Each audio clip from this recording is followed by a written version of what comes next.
ഇതിന്റെ ദുരന്തബാധ ഉണ്ടോ എന്ന് മൈക്രോസ്കോപ്പ് വെച്ചിട്ട് ഇപ്പോൾ PR വർക്കിന്റെ അടിസ്ഥാനത്തിൽ കണ്ടുപിടിക്കാൻ ശ്രമിക്കുകയാണ്. ഒരു PR വർക്ക് കൊണ്ടും കൽപ്പറ്റ നിയോജക മണ്ഡലത്തിൽ നിന്ന് ഒരു കോഴിക്കോട്ടുകാരൻ കയറി പോകാൻ പോകുന്നില്ല.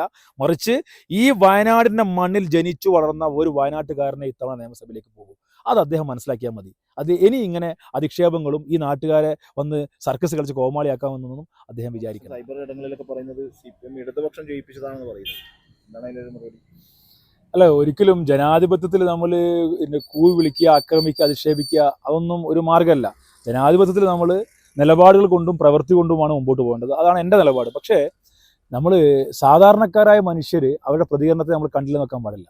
സാധാരണക്കാരായ മനുഷ്യർക്ക് അവർക്ക് സ്വാഭാവികമായിട്ടും അയാളെ ആക്രമിക്കുവാനോ അധിക്ഷേപിക്കാനോ കഴിയില്ല. അപ്പോൾ അവർ സ്വാഭാവികമായിട്ടും ആ പച്ചയായ മനുഷ്യരുടെ പ്രതികരണം കൂവലിലൂടെ വന്നതെന്നാണ് ഞാൻ മനസ്സിലാക്കിയിട്ടുള്ളത്. കാരണം നിങ്ങൾ മാധ്യമപ്രവർത്തകർ എല്ലാവർക്കും അറിയാം, 2 ദിവസങ്ങൾക്ക് മുമ്പാണ് ഇദ്ദേഹത്തിൻ്റെ ഭാഗത്തു നിന്ന് ഈ ദുരന്തബാധിതർക്കെതിരെ ഒരു വലിയൊരു നീക്കം ഉണ്ടായത്. ഒരുപാട് നീക്കങ്ങൾ മുമ്പ് അദ്ദേഹം നടത്തിയിട്ടുണ്ട്. കാരണം MP പൈസ കൊടുക്കാത്തത് പോലും അദ്ദേഹത്തിൻ്റെ ഉൾപ്പെടെയുള്ള ആളുകളുടെ പ്രവർത്തന ഭാഗമാണ്. നിർബന്ധമായും കൊടുത്തിരിക്കണമെന്ന് പറഞ്ഞിരുന്നെങ്കിൽ MP അടക്കമുള്ള ആളുകൾ അതിന് ഫണ്ട് കൊടുക്കുമായിരുന്നു, കാര്യം ചെയ്യുമായിരുന്നു. പിന്നെ തറക്കല്ലിട്ടത് മുതൽ അദ്ദേഹത്തിന് ഈ ടൗൺഷിപ്പുമായി അദ്ദേഹത്തിൻ്റെ നിലപാട് എന്താണെന്നതൊക്കെ ഇതൊക്കെ ജനങ്ങൾക്ക് മുമ്പിൽ സുതാര്യമായിട്ടുണ്ടല്ലോ, അതൊക്കെ നിങ്ങൾ മാധ്യമങ്ങൾക്ക് മുമ്പിലുണ്ടല്ലോ. അപ്പോൾ ഈ വിഷയം ബന്ധപ്പെട്ടുകൊണ്ട് വളരെ കൃത്യമായി കോൺഗ്രസിൻ്റെ തറക്കല്ലിടൽ വിഷയം ബന്ധപ്പെട്ടുകൊണ്ട് പത്രക്കാരെ കാണുമ്പോൾ അദ്ദേഹം പറഞ്ഞൊരു വാചകമുണ്ട്. ആ വാചകം നമ്മൾ കാണാതെ പോരുത്. അദ്ദേഹം പറഞ്ഞത് 2 പേരുടെ നിലപാട് അവിടെ പ്രസക്തമാണ്. ആ തറക്കല്ലിടൽ ദിനം ബന്ധപ്പെട്ടുകൊണ്ട് ഇദ്ദേഹം നടത്തിയ പത്രസമ്മേളനത്തിൽ പറഞ്ഞത് ദുരന്തബാധിതർക്ക് സർക്കാർ വീട് കൊടുക്കാൻ പോകുന്നത് തെരഞ്ഞെടുപ്പ് ലാക്കാക്കിയിട്ടാണെന്നും അതിൻ്റെ ഭാഗമായിട്ടുമാണെന്നാണ് അദ്ദേഹം പറഞ്ഞത്. അത് യഥാർത്ഥ ദുരന്തബാധിതരെ അധിക്ഷേപിക്കലും ആക്ഷേപിക്കലുമാണ്. ആ പാവപ്പെട്ട മനുഷ്യർ ഇന്നലെ കണ്ടില്ലേ, അവർ പറഞ്ഞെന്താ, സ്വന്തം നഷ്ടപ്പെട്ടു പോയ മക്കളെയാണ് അവർ ആ വീടുമായി ഉപമിക്കുന്നത്. അപ്പോൾ അങ്ങനത്തെ ആ മനുഷ്യർക്ക് സ്വാഭാവികമായിട്ട് ലഭിക്കുന്ന അവരുടെയൊക്കെ അവസാനത്തെ അത്താണിയാണ്.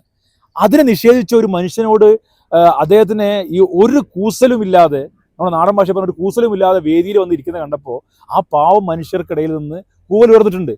അത് കേട്ട് നിന്ന് പലരും ഇപ്പോൾ കൂവിയിട്ടുണ്ടാവാം. അത് എന്ന് വെച്ച് കൂവി എല്ലാ ആളുകളും പുറത്തുനിന്നാണോ?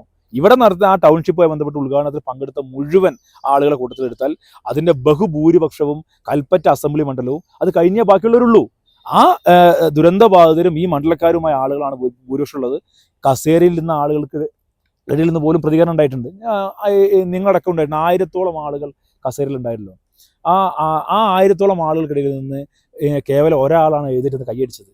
ഒരു 3 സ്ത്രീകളാണ് അദ്ദേഹം ഒപ്പം പോയി സംസാരിച്ചവർ മോശക്കാരാണ് എന്നുള്ളതല്ല. സ്വാഭാവികമായിട്ടും ലീഗുകാരും കോൺഗ്രസ്സുകാരൊക്കെ രാഷ്ട്രീയക്കാരൊക്കെ ഉണ്ടാവുമല്ലോ. അപ്പോൾ അവർ പോയി അദ്ദേഹത്തോട് സംസാരിച്ചു വന്നതിനപ്പുറത്തേക്ക് അവിടെ യഥാർത്ഥത്തിൽ ഈ ദുരന്തബാധിത ബന്ധപ്പെട്ട ഈ ഇത്രയും വലിയ നല്ല പ്രതിഷേധമുള്ള വിഭാഗമാണ് അവരാരും എഴുന്നേറ്റ് നിന്നിട്ട് തടുക്കണ്ട, കൈയടിച്ച് പ്രോത്സാഹിപ്പിക്കാമല്ലോ, പ്രോത്സാഹിപ്പിച്ചില്ലല്ലോ. അപ്പോൾ എന്തുകൊണ്ടാണ്